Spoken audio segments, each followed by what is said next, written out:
ഗുരുവായൂർ ക്ഷേത്രോത്സവത്തിന് ശനിയാഴ്ച കൊടിയേറും. ക്ഷേത്രത്തിൽ രാവിലെ നടക്കുന്ന ആനയില്ല ശിവേലിക്കും ഉച്ചകഴിഞ്ഞ് 3-ന് നടക്കുന്ന ആനയോട്ടത്തിനും ശേഷം രാത്രിയിലാണ് കൊടിയേറ്റം. സ്വർണധ്വജത്തിൽ സപ്തവർണ്ണക്കൊടി ഉയരുന്നതോടെ ഗുരുഭവനപുരി ഉത്സവലഹരിയിലാകും. ക്ഷേത്രത്തിൽ ആനയില്ലാതിരുന്ന കാലത്തെ അനുസ്മരിക്കുന്നതിന് വർഷത്തിൽ ഒരിക്കൽ മാത്രം നടക്കാറുള്ള ചടങ്ങുകളാണ് ആനയില്ല ശിവേലിയും ആനയോട്ടവും.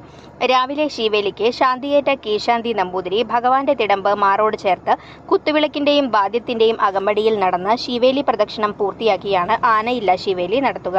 ഉച്ചകഴിഞ്ഞ് 3-നാണ് ആനയോട്ടം. ദേവസ്വത്തിന്റെ 10 ആനകൾ ആനയോട്ടത്തിൽ അണിനിരക്കും. മുന്നിൽ നിൽക്കുന്ന 3 ആനകളാണ് ഓടുന്നത്. ആദ്യം ഓടിയെത്തി ക്ഷേത്ര മതിൽക്കെട്ടിനകത്തേക്ക് പ്രവേശിക്കുന്ന ആനയെ വിജയിയായി പ്രഖ്യാപിക്കും. സന്ധ്യയ്ക്ക് 6:30-ന് കൊടിയേറ്റ ചടങ്ങുകൾ ആരംഭിക്കും. ക്ഷേത്രം ഊരാളൻ മല്ലിശ്ശേരി പരമേശ്വരൻ നമ്പൂതിരിപ്പാട് ക്ഷേത്രം തന്ത്രിക്ക് കൂറയും പവിത്രവും നൽകി ആചാര്യവരണം നടത്തും. തുടർന്ന് മുളയറയിൽ ധാന്യങ്ങൾ വിതച്ച് മുളയിടും.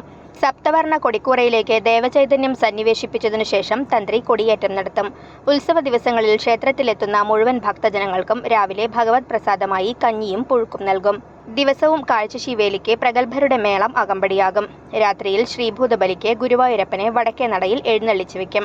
പഴുക്കാമണ്ഡപത്തിൽ എഴുന്നള്ളിയിരിക്കുന്ന ഗുരുവായൂരപ്പന് മുന്നിൽ തായമ്പക അവതരിപ്പിക്കാൻ തുടക്കക്കാർ മുതൽ പ്രഗത്ഭർ വരെയെത്തും. ദിവസവും 3 തായമ്പകയാണ് ഉണ്ടാവുക. മേൽപ്പത്തൂർ ഓഡിറ്റോറിയത്തിലും 2 താൽക്കാലിക സ്റ്റേജുകളിലുമായി വിവിധ കലാപരിപാടികൾ അരങ്ങേറും. കൊടിയേറ്റത്തിന് ശേഷം കലാമണ്ഡലത്തിന്റെ കഥകളിയോടെയാണ് കലാപരിപാടികൾ ആരംഭിക്കുക. ഭക്ഷ്യസമൃദ്ധിയും ഭക്തിയും കലാമേള ആസ്വാദനവുമായി ഇനിയുള്ള ദിനങ്ങളിൽ ഭക്തർക്ക് ഉത്സവലഹരിയിലാവാം. 8-ന് പള്ളിവേട്ടയും 9-ന് ആറാട്ടിനും ശേഷം കൊടിയിറക്കത്തോടെ ഉത്സവത്തിന് സമാപനമാകും.